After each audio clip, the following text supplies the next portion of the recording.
আসসালামু আলাইকুম রহমতুল্লাহি ওয়া বারাকাতু নাহমাদুহু ওয়া নুসাল্লি আলা রাসূলিহিল কারীম আম্মা বা'দ। আল্লাহ রাসূল সাল্লাল্লাহু আলাইহি ওয়াসাল্লাম এক তারিখে তিনি বলছেন, আমি আজকের এমন এক ব্যক্তির হাতে পতাকা তুলে দেব, সেই ব্যক্তিকে আল্লাহ এবং রাসূল বেশি ভালোবাসেন, তিনিও আল্লাহ এবং তার রসুলকে বেশি ভালোবাসেন।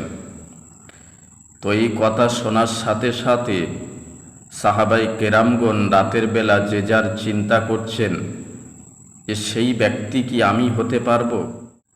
আস্তে আস্তে ফজরের আজান হলো মসজিদুন নাবাবিতে।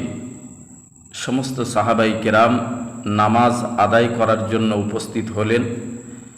আল্লাহ নবী, বিশ্ব নবী রহমাতুল্লিল আলামিন, তিনি সাহাবাই কিরামদের মাঝে খোঁজ করছেন, এই সাহাবারা আমার আলী কোথায়, তাকে দেখছি না কেন। সাহাবাই কিরামগণ বললেন, ইয়া রাসূলুল্লাহ, ইয়া হাবিব আল্লাহ, হুজুর, আলী তার চোখ উঠেছে, যার জন্য তিনি ফজরের জামাতে শরিক হতে পারেননি। রাসূল বলছেন, যাও তোমরা তাকে নিয়ে এসো। বলার সাথে সাথে হযরত আলী রাদিয়াল্লাহু তাআলা আনহুকে মসজিদুন নাবাবিতে নিয়ে আসা হলো। আল্লাহর নবী, বিশ্ব নবী রহমাতুল্লিল আলামিন শেরে খুদা আলী রাদিয়াল্লাহু তাআলা আনহুর চোখে নিজের মুখের লালা মোবারক লাগিয়ে দিলেন। সাথে সাথে ওই পীড়ার চোখ সুস্থ হয়ে গেল।